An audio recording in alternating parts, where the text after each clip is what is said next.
찬송가 300장 1절 2절 간주 3절 하겠습니다.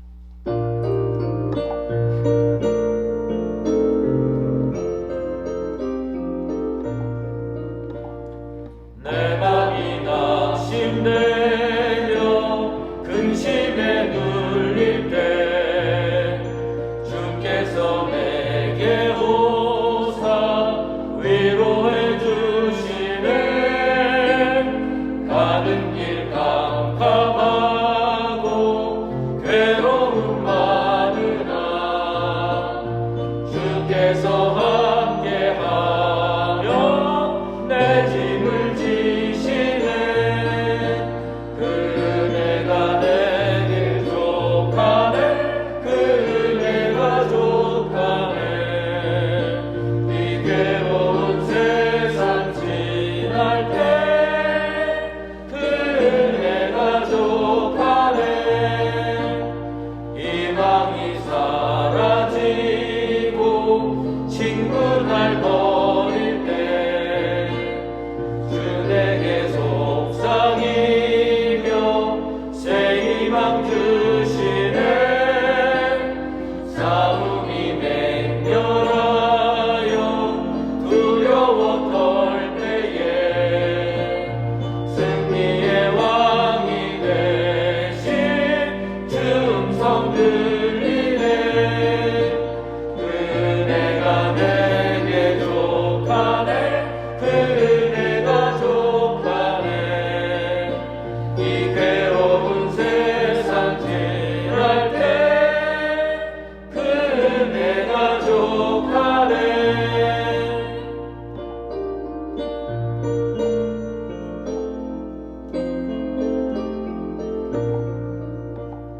번민이 가득차고 눈물이 흐를 때 주 나의 곁에 오사 위로해 주시네. 환난이 닥쳐와서 어려움 당할 때 주님의 능력 입어 원수를 이기네. 그 은혜가 내게 족하네. 그 은혜가 족하네. 이 괴로운 세상 지날 때 그 은혜가 족하네. 기도하겠습니다. 전능하신 아버지 하나님, 오늘도 부족한 종들에게 생명의 하루를 열어주시니 감사합니다. 주를 기억하고 새벽을 깨우는 심령으로 미천한 종들이 주님 존전에 나왔사오니 주여 이 시간 우리와 만나 주시옵소서.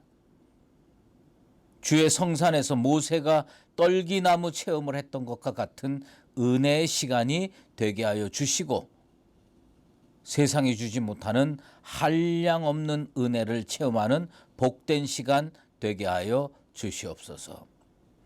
하나님 아버지, 어제는 우리의 자녀들이 수능 시험을 치렀습니다. 모두 각자 공부한 대로 열심히 실력 발휘를 했습니다.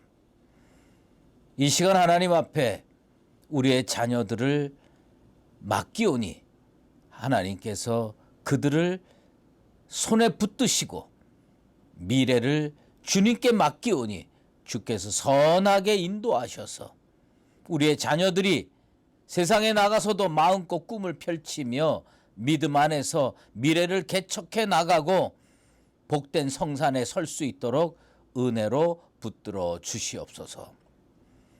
지금 우리는 위드 코로나 시대를 지낸다고 합니다. 하지만 아직도 저희는 마음껏 만나고 예배하는데 어려움이 남아 있습니다. 다시 확진자가 폭증하고 있습니다. 주께서 모든 전염병을 몰아내시고 다시는 그런 어려움을 겪지 아니하도록 주여 이 시대를 붙들어 주시옵소서. 사랑해 주님, 이번 주일은 감사절입니다. 1년 동안 코로나 시대에도 저희들을 붙들어 주시고 돌보아 주셔서 감사합니다. 많이 심은 자는 많이 거두겠고 적게 심은 자는 적게 거둘 것입니다. 비록 인생의 광주리가 비어있는 자라고 하더라도 주께서 그 모든 사람들이 하나님의 은혜를 깨닫게 하여 주시옵소서. 그래서 각자 서 있는 위치에서 각자의 처지에 맞게 하나님께 감사할 수 있는 믿음을 허락하여 주시옵소서.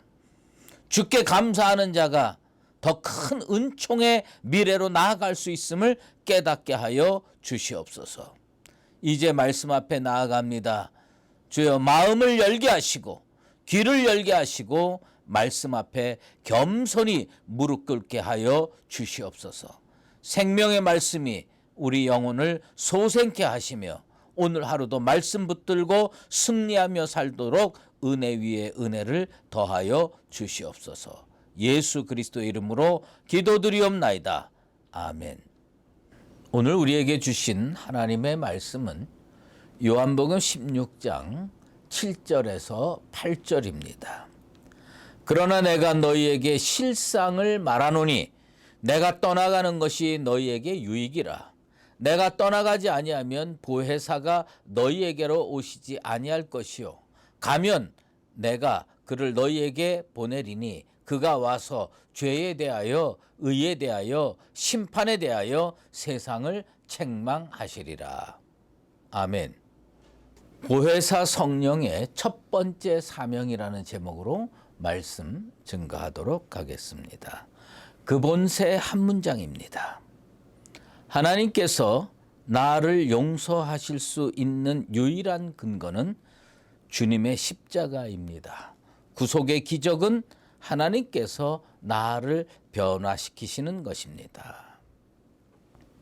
예수님께서 제자들에게 곧 주께서 십자가 지시고 죽으실 것에 대해서 반복하여 설명해 주셨습니다. 예수님의 그 반복적인 말씀 때문에 제자들은 마음에 근심이 가득 차 있었습니다. 요한복음 16장 6절에 의하면 근심이 가득 차 있었다고 표현되어 있습니다. 그렇게 근심하고 있는 제자들에게 예수님은요, 놀라운 말씀을 선포해 주십니다. 내가 떠나가는 것이 너희에게 유익이라. 주님이 떠나가는 게 우리한테 유익이라는 겁니다. 그 이유는 예수님께서 떠나가시고 대신 보혜사 성령을 보내주실 것이기 때문에 예수님이 우리를 떠나가시는 것이 우리에게 유익이라고 말씀해 주셨습니다. 그리고 오늘 7절 말씀처럼 가면 내가 그를 너희에게로 보내겠다고 약속해 주셨습니다. 여기서 우리는 보혜사 성령의 의미에 대해서 좀 더 자세히 짚고 넘어갈 필요가 있습니다. 보혜사 성령은 정말 우리에게 유리한 존재입니까? 불리한 존재입니까? 어쩌면 이 질문을 듣고 좀 말도 안 된다, 이런 생각이 들 겁니다. 대부분의 성도들은 보혜사 성령을 매우 좋은 존재, 매우 유익한 존재라고 생각하는 경향이 있습니다. 제가 여기서 분명하게 말씀드립니다. 그 생각은 맞는 생각입니다. 그런데 보혜사 성령이 우리한테 유익한 존재고 좋은 존재인 거 맞는데요. 근데 과연 여러분이 생각하는 방식으로 좋은 존재인지는 깊이 생각해 볼 필요가 있다는 뜻입니다. 우리가요, 그냥 보혜사라고 하는 말을 듣고 마냥 좋은 의미로만 생각을 합니다. 왜냐하면 그 단어 그 자체가 주는 어감, 느낌 때문에 그렇습니다. 보혜사라는 말은 은혜로 보호하는 스승이라는 뜻이에요. 은혜로 보호하는 스승. 요한복음에만 4번 나타나는 용어입니다. 보혜사는 헬라어로 호 파라클레토스라고 합니다. 좀 더 자세히 설명하면 돕기 위하여 부름을 받은 자라는 매우 수동적인 의미를 지닌 말입니다. 그래서요, 이것이 영어 성경에 다 좀 다르게 번역이 돼 있어요. 제가 일부러 그 영어 성경의 다른 번역들을 소개하는 분명한 이유가 있어요. 첫 번째, 킹 제임스 버전에서는 위로자, 컴포터라고 번역하고 있습니다. NIV 성경에서는 상담자, 카운슬러라고 번역하고 있고요. NASB에서는 돕는 자, 헬퍼라고 번역을 하고 있습니다. 그러므로 우리가 이런 단어를 보면요, 걱정할 게 하나도 없고 의심할 게 하나도 없는 좋은 말입니다. 그래서 우리는 보혜사를 우리에게 매우 유리한 존재로 인식하고 사는 거, 어찌 보면 너무나 당연한 일입니다. 그런데 보혜사 성령이요, 우리 주변에 있는 직업으로 제가 한번 여러분에게 질문해 보겠습니다. 보혜사 성령은 검사에 가깝습니까? 변호사에 가깝습니까? 아마 지금 제가 이렇게 질문하면 벌써 마음속에 답이 다 나오셨을 거예요. 그건 변호사일 거다. 대부분의 성도는 보혜사 성령은 당연히 변호사의 역할을 할 것이라고 생각을 합니다. 그런데 오늘 우리가 읽은 본문의 말씀을 자세히 읽어볼 필요가 있습니다. 예수님께서 제자들에게 설명하는 보혜사 성령은 변호사의 역할이라기보다는 검사에 가깝다는 것을 우리는 깨달아 알 수가 있습니다. 왜 그러냐? 오늘 8절 말씀에 예수님은 그가 와서 세상을 책망하리라 이렇게 말씀했어요. 세상을 책망하시리라. 보혜사 성령의 사명, 보혜사 성령이 이 땅에 오신 이유, 보혜사 성령이 이 땅에 오셔서 하는 역할, 이 예수님께서 분명하게 말씀해 주시는데 세상을 책망하시리라. 분명히 예수님은 보혜사 성령이 오시면 우리에게 유리할 것이라고 말씀을 하셨는데, 도대체 이게 무슨 일입니까? 우리는요, 일반적으로 책망이라는 단어를 아주 싫어합니다. 칭찬을 싫어하시고 책망을 좋아하시는 분 계십니까? 난 누구한테 책망 들으면 기분이 좋아, 이런 분 계십니까? 그런데 보혜사 성령, 우리에게 유리하다고 주께서 말씀하신 보혜사 성령이 세상에 와서 하시는 일이 뭐냐? 책망한다는 거예요. 책망한다는 거. 대부분의 사람들은 칭찬이면 모르는데 책망이면 전 노 땡큐예요. 전 싫어요. 이렇게 이야기할 것입니다. 여기에서 사용하는 이 책망이라는 단어는 사실은 영어로 컨빅트라고 번역이 되어 있는데 이게 뭐냐? 밝히 드러내 보이다. 죄를 깨닫게 하다. 이런 의미를 지니고 있습니다. 그래서 오스왈드 챔버스는요, 다윗의 이야기를 오늘 쓱 끌고 들어옵니다. 다윗이 무슨 죄를 졌죠? 밧세바와 동침의 죄를 졌습니다. 그리고 우리아를 죽는 데까지 가게 해서 죽게 만들었습니다. 그것을 하나님께서 나단 선지자를 보내셔서 뭘 했습니까? 나단 선지자가 다윗 칭찬부터 했습니까? 책망부터 했습니까? 나단 선지자는요, 책망부터 했습니다. 그러면서 뭐냐면 비유를 들었는데 네가 그런 사람이야, 네가 그렇게 나쁜 사람이야 하고 지적하고 죄를 밝히 드러내고 책망을 했습니다. 그 나단 선지자의 그 날카로운 책망을 듣고 다윗이 한 일이 뭡니까? 시편 51편 4절에 다윗의 고백이 나오는데, 이 고백은요, 밧세바와 동침한 후에 나단 선지자가 왔을 때 지은 시기예요. 근데 그 시편에 보면 이런 말씀이 나옵니다. 내가 주께만 범죄하였습니다. 무슨 일? 나는 죄인입니다. 나단 선지자가 한 일은 뭐냐면 책망이에요. 죄를 밝히 드러낸 거예요. 오스왈드 챔버스가 왜 이 다윗과 밧세바와 나단의 이야기를 오늘 우리 책에 끌고 들어왔을까? 그것은 뭐냐면 보혜사 성령의 역할이 그런 것이다. 보혜사 성령의 역할은 뭐냐? 우리 눈에 그처럼 불리하게 보이는 책망을 보혜사 성령은요, 가장 첫 번째 사명으로 감당하고 있습니다. 보혜사 성령이 우리를 찾아와 가지고 우리한테 너 잘했다, 너 정말 뛰어난 존재가 될 것이야, 칭찬하고 위로하고 이것만 할 것 같습니까? 아닙니다. 보혜사 성령이 와서 우리에게 가장 먼저 한 일은 뭐냐면 넌 죄인이야. 우리의 죄를 밝히 드러냅니다. 왜요? 왜 이렇게 할까요? 보혜사 성령이 죄에 대해서 책망을 하는 이유가 뭘까요? 그게 왜 첫 번째 사명일까요? 그건 뭐냐면 죄의 문제를 해결하지 않고는 우리는 하나님 앞에 설 수 없기 때문입니다. 예수님께서 보혜사 성령이 우리에게 유리하다고 말씀하신 이유는 뭐냐?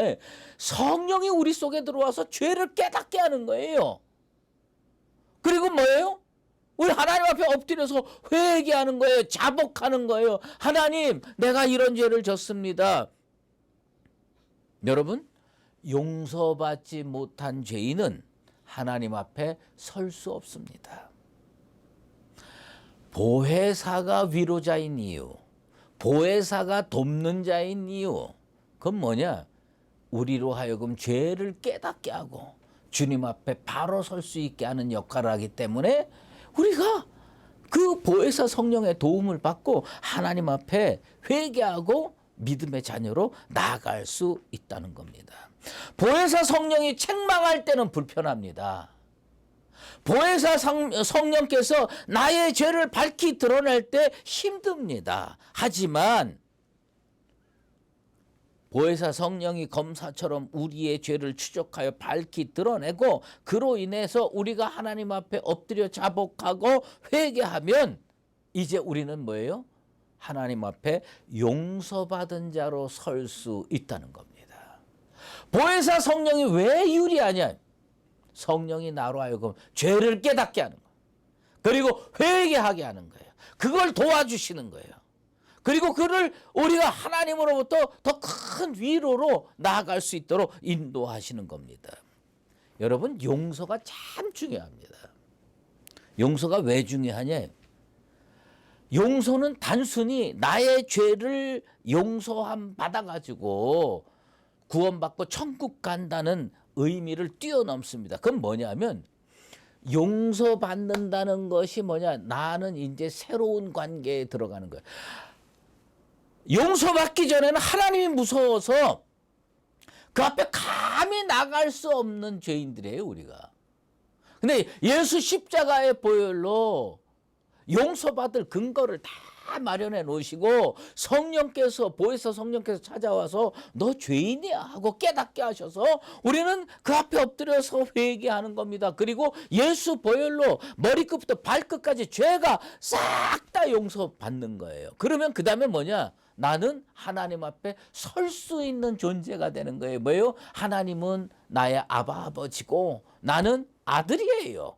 이 관계, 그러니까 용서는요, 하나님과 나를 아버지와 아들 관계로 만드는 놀라운 은총의 기능인 것입니다. 그래서 오스왈드 챔버스는 오늘 구속의 기적은 하나님께서 나를 변화시키는 것이다. 나 죄인이었어요. 근데 뭘로 변화됐어요? 의인으로 변화돼서 구원받았고요. 아들 돼가지고 은혜와 축복을 누리게 되는 겁니다. 할 수 없는 죄인이 용서함 받아서 하나님의 그 의의 기준을 통과하는 역사가 바로 용서의 위력입니다. 보혜사 성령을 통해서 죄에 대해서 비록 책망을 받았으나 용서를 체험하고 하나님 앞에 구속받은 인생으로 하나님의 자녀로 살아가는 나와 여러분 되시기를 예수 그리스도의 이름으로 축원합니다. 기도하겠습니다. 하나님 아버지, 오늘 우리는 보혜사 성령의 첫 번째 역할에 대해서 살펴봤습니다. 우리 주님은 분명히 내가 떠나가는 것이 너희에게 유리하다고 말씀해 주셨고 보혜사 성령을 보내주신다고 약속했습니다. 그런데 어리석은 우리가 볼 때에 보혜사 성령이 와서 우리의 죄됨을 밝히 드러내고 있어서 불편합니다. 하지만 그것이 나에게 진정한 의미의 축복임을 깨닫게 도와주시옵소서. 성령께서 나의 죄를 밝히 드러내서 우리는 하나님 앞에 엎드려 자복하고 회개하는 역사가 일어나게 도와주시옵소서. 나의 죄가 예수 보혈로 머리끝부터 발끝까지 정결케 되는 체험을 하게 하시고 우리는 주님 앞에 구원받은 자로 살 뿐만 아니라 하나님과 나 사이의 아바 아버지와 아들의 관계가 재설정되어서 이 험한 세상에서 하나님의 아들로 살아가는 복된 역사가 일어나게 도와주시옵소서. 연하여 주기도문으로 기도하오니 하늘에 계신 우리 아버지의 이름을 거룩하게 하시며 아버지의 나라가 오게 하시며 아버지의 뜻이 하늘에서와 같이 땅에서도 이루어지게 하소서. 오늘 우리에게 일용할 양식을 주시고 우리가 우리에게 잘못한 사람을 용서하여 준 것 같이 우리 죄를 용서하여 주시고 우리를 시험에 빠지지 않게 하시고 악에서 구하소서. 나라와 권능과 영광이 영원히 아버지의 것입니다. 아멘.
니다